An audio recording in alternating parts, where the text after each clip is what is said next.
मैं सविन सिंह अपनी ज्योग्राफी की लेक्चर सीरीज में आप सभी लोगों का स्वागत करता हूं।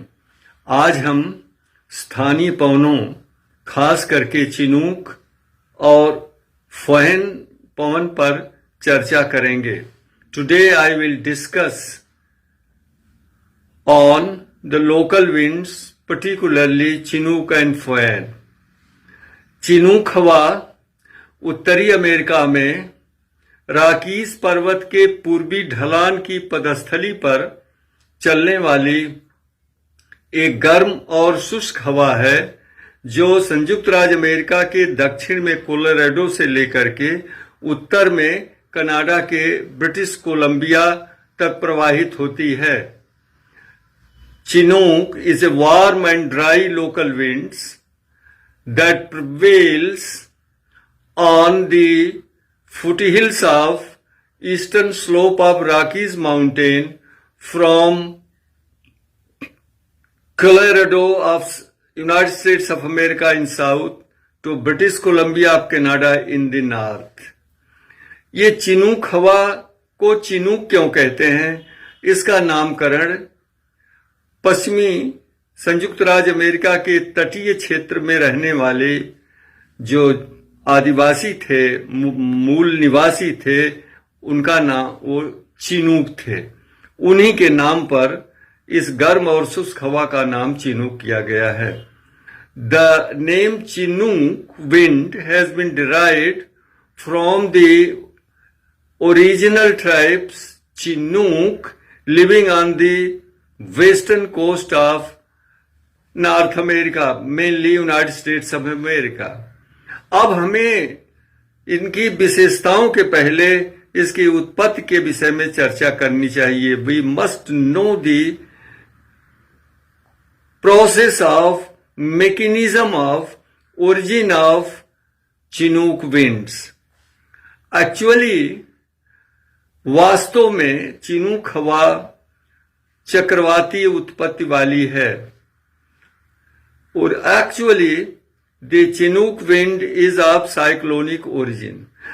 शरद काल में प्रशांत महासागर से उठने वाले बनने वाले चक्रवात पूर्व दिशा की तरफ चलते हैं और संयुक्त राज्य अमेरिका के पूर्वी तटीय पहाड़ियों को पार करके जब ये राकीज पर्वत के पश्चिमी ढलान के सहारे ऊपर उठते हैं, तो यहां पर हवाओं का तापमान शुष्क एडियाबेटिक रेट से प्रति 1000 मीटर ऊपर जाने पर कम होता जाता है।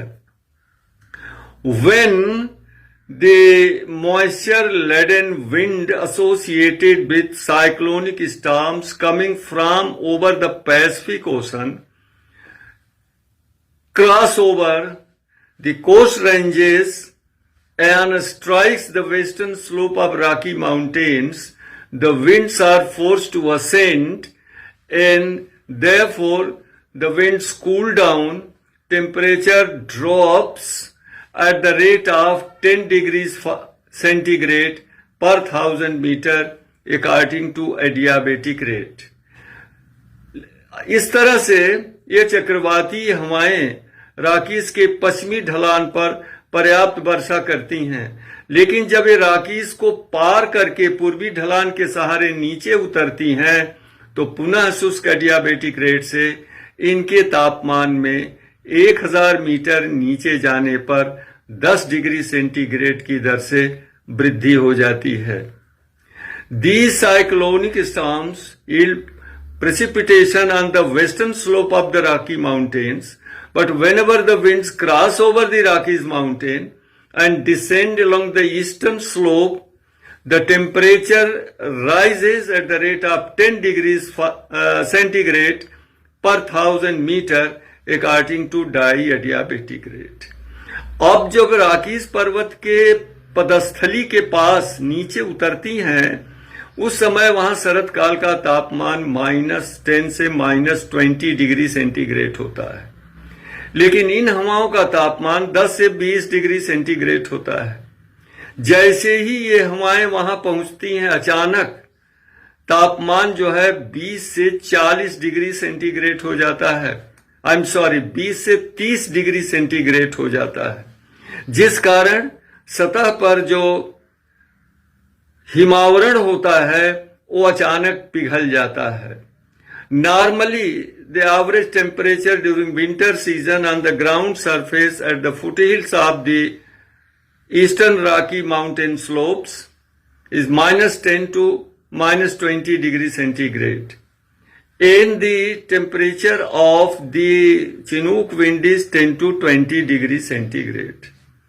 So the moment these winds reach the ground surface along the eastern slope of the Rockies mountain, temperature suddenly rise 20 to 30 degree centigrade, and therefore the snow, the ice melts it as if by magic.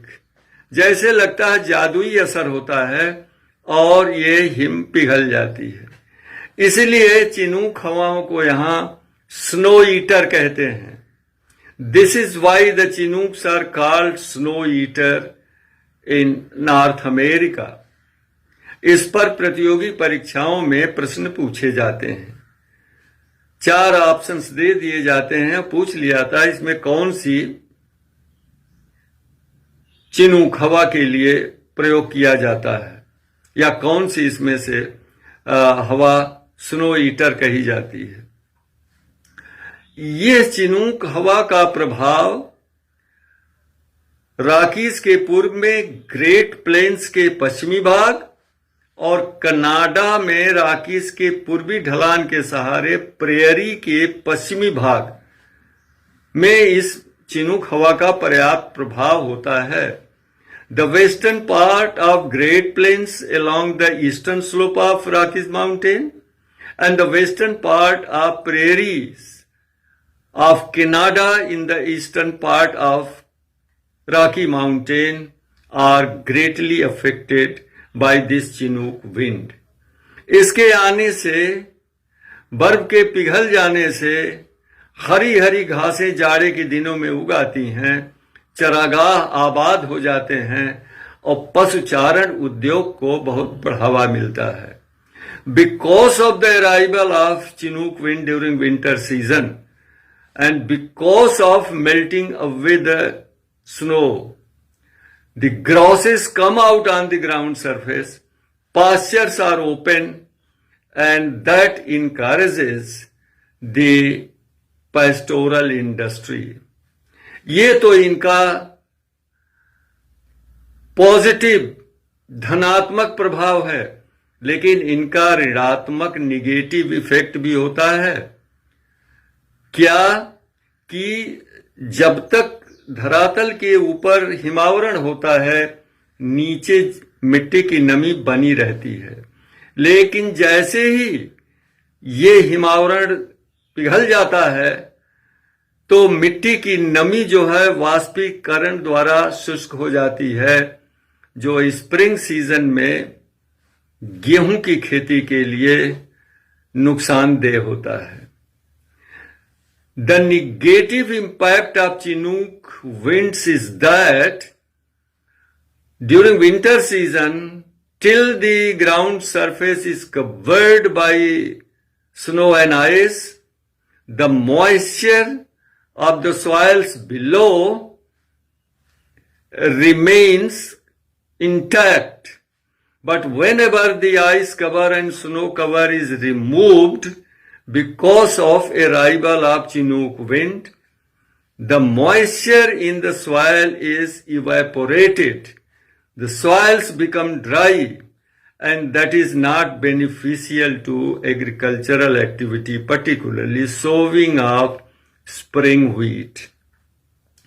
इसी तरह से कि हवा Europe में Switzerland, दक्षिणी Germany और Australia में प्रवाहित होती है, जबकि आर्द्र हवाएं रूम सागर के ऊपर से आती हुई आल्प्स पर्वत के दक्षिणी ढलान पर पर्याप्त वर्षा करती हैं, लेकिन उत्तर की तरफ आल्प्स को पार करके जब नीचे उतरती हैं तो गर्म और शुष्क हो जाती हैं।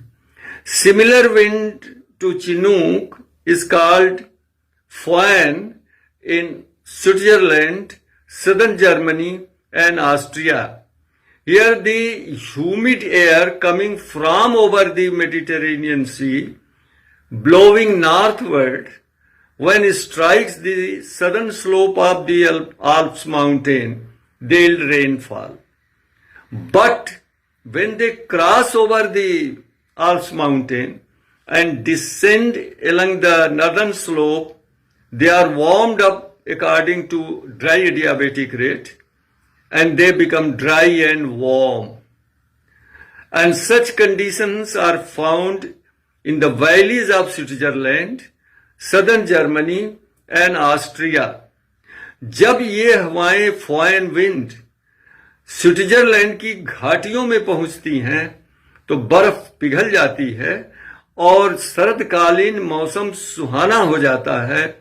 होटल्स, रेस्तरां और पब खुले रहते हैं और चारों तरफ चहल पहल व्याप्त हो जाती है। So whenever these foreign winds reach the valleys in Switzerland, then there is a very pleasant weather because of melting away of ice and snow. The hotel, restaurant and pubs are open, and therefore the tourist industry flourish in the valleys of Switzerland during winter season. This is why the valleys of Switzerland are called climatic oasis.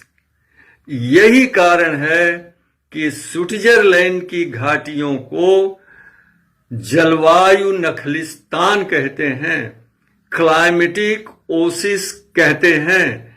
ये इनका positive impact है यहाँ पर Switzerland में, जिस कारण tourist industry जो है वह जाड़े के दिनों में भी खुली रहती है, आबाद रहती है। धन्यवाद।